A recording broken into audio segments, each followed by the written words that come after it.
The lecture hall of the Galactic Naval Academy stretched 3 stories high, its crystalline walls refracting the light of distant stars. 200 cadets from 40 different species sat in neat rows. Their attention focused on Admiral Vexthor, a distinguished Krellian whose purple carapace gleamed under the overhead lights.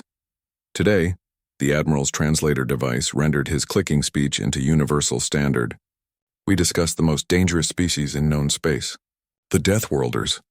Anna Martinez sat in the back row, her notebook open, stylus moving across the digital page. She'd learned early in her academy career to stay quiet during these lectures. Beside her, Jack Chen leaned back in his chair, arms crossed, a slight smirk playing at the corners of his mouth. Admiral Vexthor activated the holographic display. A planet appeared, rotating slowly, a blue marble swirled with white clouds. This is Earth, gravity 1.0 standard, atmospheric pressure 1.0 standard. These measurements, cadets, are not arbitrary. They were calibrated based on the average of the Council's founding species. Earth matches them perfectly. A Felnary cadet, her feline features relaxed, raised a paw. Admiral, if their world is so standard, why are humans considered Deathworlders? Vexthor's mandibles clicked in what might have been amusement. An excellent question, Cadet Shira. Let me explain. The hologram shifted, showing Earth's surface in detail. Earth's standard measurements hide a horrifying truth. This planet is a chaotic nightmare of extreme weather, tectonic instability, and predatory ecosystems. The display showed hurricanes, tornadoes, earthquakes, and tsunamis in rapid succession. Several cadets shifted uncomfortably in their seats. Earth's rotation creates massive atmospheric disturbances. Vexthor continued. Storms with wind speeds exceeding 200 kilometers per hour occur regularly. The planet's crust is fractured into massive plates that grind against each other, causing devastating seismic events. And the weather? He paused for effect.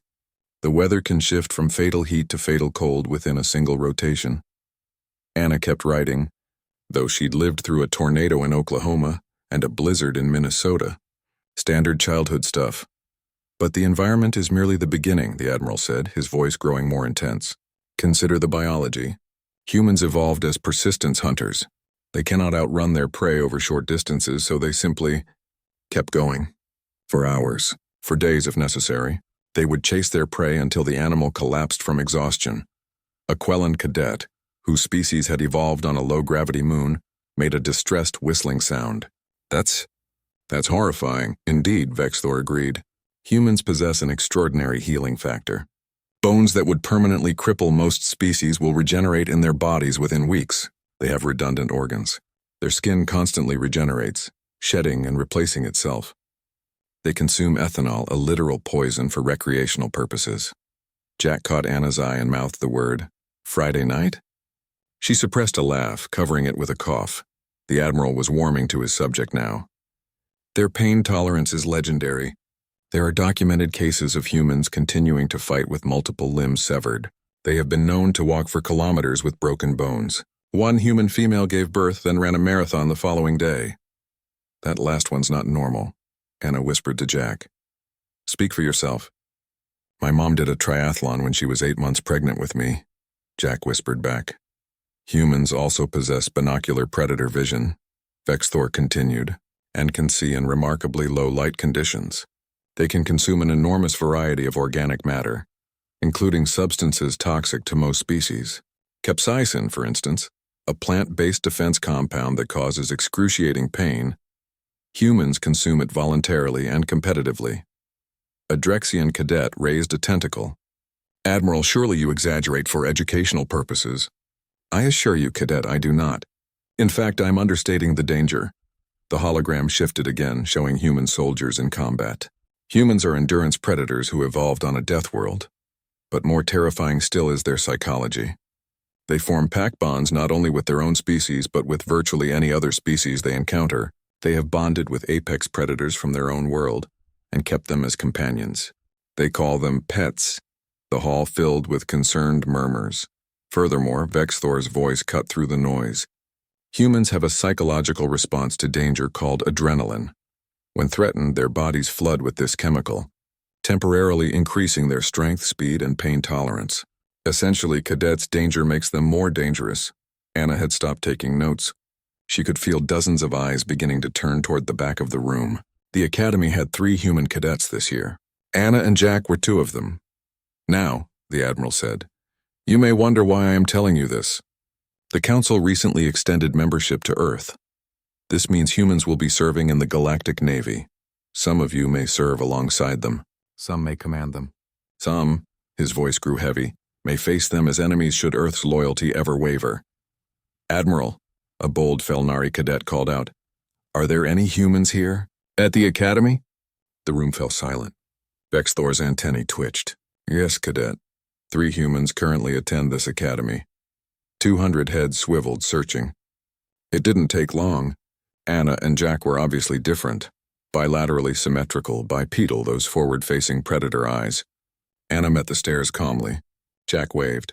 By the void, someone whispered. Deathworlders in our classes. Actually, Jack stood up, his voice carrying across the lecture hall. We prefer humans, if you don't mind. Admiral Vexthor's mandibles clicked rapidly, the Krellian equivalent of laughter. Indeed. Cadets, may I introduce Anna Martinez and Jack Chen, both in their 2nd year. I believe they've been sitting through my entire lecture. Anna stood as well, giving a small wave. It was very informative, Admiral. Though you forgot to mention that we also climb mountains for fun and some of us jump out of perfectly functional aircraft as a hobby. The room erupted in shocked chatter.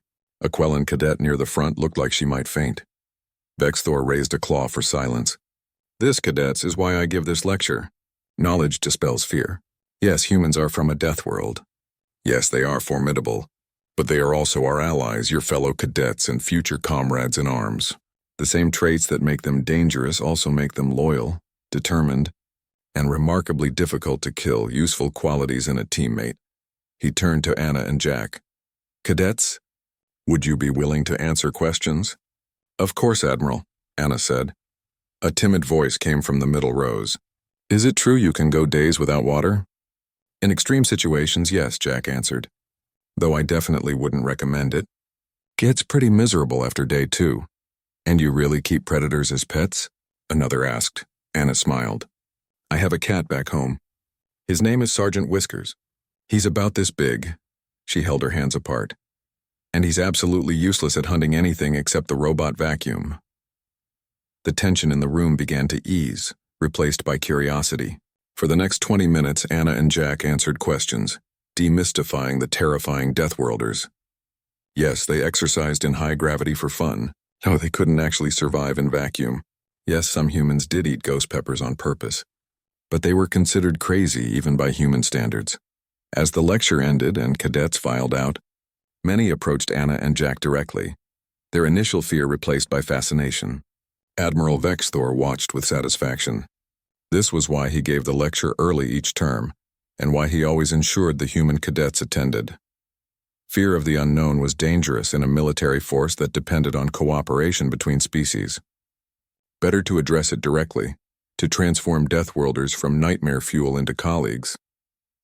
As Anna and Jack left the hall, a Drexian cadet tentatively approached.